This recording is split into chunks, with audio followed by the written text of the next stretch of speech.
দুই গ্রুপ হচ্ছে যতই সাধু সাজার চেষ্টা করুক বা যেটা হলো শিক্ষার্থী, তার একটা লেজিমেসি দেখাতে পারবে না। তাদের মেইন হচ্ছে ক্ষমতার উৎস, এর বাইরে তাদের কোনো কিছুই নাই। এদের হচ্ছে রাজনৈতিক আধিপত্য বিস্তারের জন্য সাধারণ যে শিক্ষার্থীরা আছে তারা হচ্ছে ভীতসন্ত্রস্ত। ক্যাম্পাসগুলো হচ্ছে আদতে হচ্ছে রাজনীতির যে আধিপত্য বিস্তার সেটার নেশায় হচ্ছে প্রত্যেকটা ছাত্র সংগঠন মেতে উঠছে। আপনি দেখেন, আপনি যদি হচ্ছে বেগম রোকেয়ার দিকে তাকান, ওইখানে শিবির কিন্তু তাদের দেশীয় অস্ত্রশস্ত্র নিয়ে এক দলকে বের করে দিয়ে আপনি বিজয় উল্লাস করতেছেন। আপনি কাদেরকে বের করতেছেন? ক্ষমতাসীন দলকে। ক্ষমতাসীন দলকে যখন আপনি বের করতেছেন তাদের ইগো হার্ট হইতেছে। আপনি যদি আমি এক এক করে বলি, তারপর আপনি প্রশ্ন থাকলে সেগুলো বলে দেখেন। তার আগে কি হয়েছে? তার আগে কিন্তু হচ্ছে তারেক রহমানকে সরাসরি অ্যাটাক করে গুমরা ভাষায় কিছু হচ্ছে স্লোগান দেওয়া হয়েছে। সেটা হচ্ছে 5 আগস্টে পরপর দিয়ে, যে 1 2 3 4 তারেক রহমানের ড্যাশ ড্যাশ, এগুলা হচ্ছে দেয়া হয়েছে। তার মানে এই ক্ষোভটা, এইটা অনেক দিন ধরে জমতে জমতে জমতে জমতে আস্তে আস্তে একটা জায়গায় আসছে, এখন আসে। ব্যাপার হলো যে ছাত্র দল এবং ছাত্র শিবিরের যে মারামারি, এখানে দুইটা গ্রুপের হচ্ছে আধিপত্য বিস্তার। কেউ এখানে ফেরেস্তা না, কেউ মাজলুমও না। এটাই হচ্ছে বাংলাদেশের প্রেক্ষাপটে চরম বাস্তবতা। আপনি দেখেন গতকালকে যেটা হয়েছে, আপনি হচ্ছে শামসুল আরিফিন ভাই অনেকগুলো কথা বলছেন যে 1 কোটি ফেরারির গল্পে হচ্ছে ডেমোক্রেসি অনেক কথা বলতে চাইছেন, অথচ আপনি যে ক্যাম্পাসের চিত্র দেখেন, আপনি কি এটা কোনোভাবে জাস্টিফাই করতে পারবেন যে হচ্ছে হাসপাতালে গিয়ে হামলা হতে পারে? পারে না। আপনি কি এটা কোনোভাবে জাস্টিফাই করতে পারবেন যে কেউ হচ্ছে ফোন দিয়ে সে ভিডিও করতে চাইছে, তাকে হচ্ছে মারা হয়েছে, আমাদের ক্যাম্পাসের সাংবাদিকদেরকে মারা হয়েছে? এবং আপনি কোনোভাবে এটাও জাস্টিফাই করতে পারেন না যে নির্বাচিত যে প্রতিনিধি যারা আছে তাদের গায়ে আপনি হাত তুলতেছেন। বুঝছেন? সেকেন্ড আসি, দেখেন নির্বাচনে যে প্রতিনিধি যারা আছে তারা ব্যর্থ এবং তারা অযোগ্য, এবং এটা খুব বারবার তারা প্রমাণও করছে। এখন আপনি আমাকে বলি, সেটা হলো যে ইনকিলাব মঞ্চ কবে জগন্নাথ বিশ্ববিদ্যালয়ে কোন পলিটিক্যাল জিনিস নিয়ে তারা আন্দোলন করছে? ইনকিলাব মঞ্চ একটা জায়গা দেখাক যে এই জায়গাটাই তারা হচ্ছে এই আন্দোলনটা করছে, তার মানে সে করে নাই। রিয়াজুল ভাই একটা কথা বলতেছিল না যে সালাউদ্দিন সাহেব না এ বি সি টিম, শিবিরের এই A B C D E F অনেক টিম আছে এবং তারা কখনো প্রকাশে নিয়ে আসে না, কারণ দায় এড়ানোর জন্য। তো ইনকিলাব মঞ্চকে তারা ব্যবহার করছে। আপনি দেখেন আমাদের যে নূর মোহাম্মদ ভাই, প্রথমে আমি হচ্ছে তার উপর যে হামলা হয়েছে তার প্রতিবাদ জানাই, তারপর আমি সেকেন্ড কথায় আসি। আমাদের ক্যাফেটেরিয়ার খাবারের মতো জঘন্য খাবার পুরো বাংলাদেশে একটা ক্যাম্পাসেও নেই। এতদিন পর্যন্ত নির্বাচিত হওয়ার পরে ভিন্ন পরিমাণ কাজ আমাদের নূর মোহাম্মদ ভাই করতে পারেন না। এই নূর মোহাম্মদ ভাইকে হচ্ছে ক্যাফেটেরিয়া এটা নিয়ে হচ্ছে কখনো হচ্ছে আওয়াজ তুলছেন, কথা বলছেন, পারেন নাই।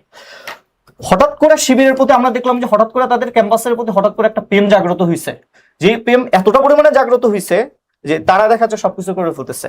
আমার স্পষ্ট মনে আছে হঠাৎ করে তারা ক্রেডিট বাজির জন্য ইউজিসিতে চলে যায়, যা বলে যে আমাদের যেখানে যেখানে যাওয়া প্রয়োজন আমরা সেখানে সেখানে যাব এবং যা আপনাদের প্রবলেম সলভ করব।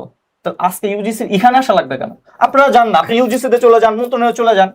এই যে কথার বরখেলাপ, এটা কিন্তু শুরু থেকে হইতেছে। এবং আমি আপনাদের বলি, দিন শেষে যা দেখবেন যে হচ্ছে আমাদের ইসলামী ছাত্রদলের কথা বলি, ঢাকা কলেজে হচ্ছে আমাদের যে সহসভাপতি আছে তাকে ছাত্রদল মারছে। আর আমাদের ঢাকা আলিয়ার যেখানে আছে, এখানে শিবিরের হচ্ছে দপ্তর সম্পাদক, উনি হচ্ছে আমাদের সহসভাপতির রুমটুম ভেঙে চলে আসছে। এখন এই যে দুইটা গ্রুপ, এদের হচ্ছে রাজনৈতিক আধিপত্য বিস্তারের জন্য সাধারণ যে শিক্ষার্থীরা আছে তারা হচ্ছে ভীতসন্ত্রস্ত।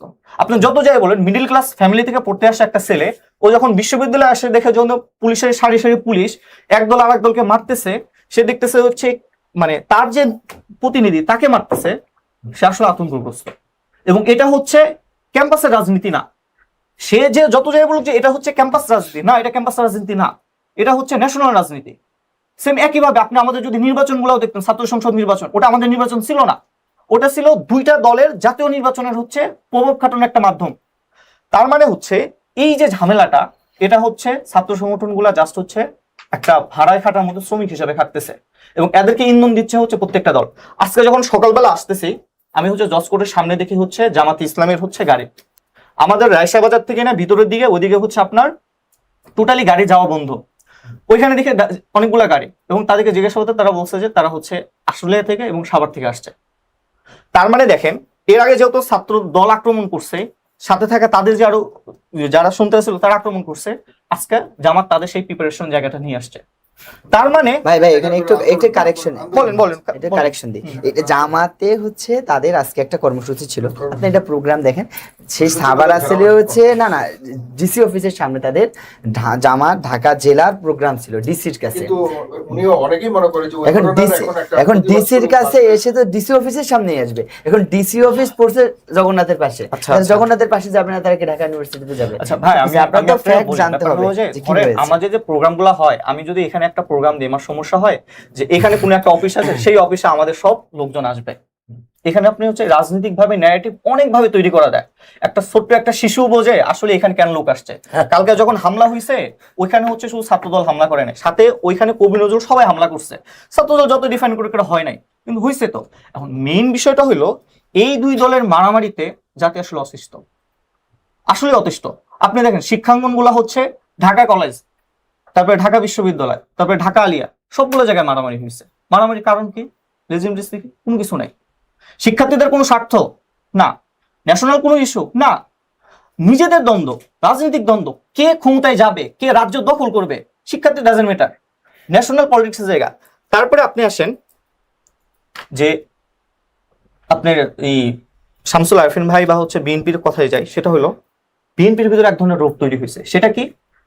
তারা আসলে অন্য অন্য ছাত্র সংগঠন বা বিরোধী দল যদি কোনো সভা সমাবেশ করে, তারা মনে করে এটা তারা দয়া করতেছে, এটা যেমন তাদের জন্য দয়া, এই ধরনের একটা মেন্টালিটি তৈরি হয়েছে। এবং বিরোধী দল থেকে যারা আছে, তারা আসলে তাদের সেই কথাগুলো রাখতে পারতেছে না, এবং তারা আসলে শিক্ষার্থীদের কথা চিন্তাও করতেছে না। আপনি দেখবেন প্রত্যেকটা জায়গায় সাদিক কায়ুম থেকে শুরু করে সাদ্দাম থেকে শুরু করে সবাই হচ্ছে পরিস্থিতিকে উস্কে দিচ্ছে। এবং আপনি দেখেন, আপনি আমাকে একটা কথা বলেন, আগের দিন হচ্ছে যখন হচ্ছে একটা দল হচ্ছে দখল করে, পরের দিন আরেকটা দল দখল করতে যাবে, স্বাভাবিক। দখল করতে গেলে সবাই যে একই নিয়ম হবে এরকম না, কিন্তু দিন শেষে এই যে এক দল আর এক দল দখল করতে যেতেছে, আমরা তো সাফারার হইতেছি, আমাদের শিক্ষার্থীরা সাফারার হইতেছে। আমাদের দিন শেষে যা হচ্ছে এখানে কন্টিনিউ করতে হয়, আমাদের ফ্যামিলি হচ্ছেই হয়। আজকে যদি আমার কোনো কিছু হয়, তাহলে এই হাসপাতালে নেওয়ার মতো অনেকে দেখাচ্ছে টাকা পয়সা নেই। ওই জায়গা থেকে হচ্ছে দুই গ্রুপ হচ্ছে যতই সাধু সাধার চেষ্টা করুক বা যেটা হলো শিক্ষার্থী, তারা একটা লেজিমেসি দেখাতে পারবে না। তাদের মেইনলি হচ্ছে ক্ষমতার উৎস, এর বাইরে তাদের কোনো কিছুই নাই।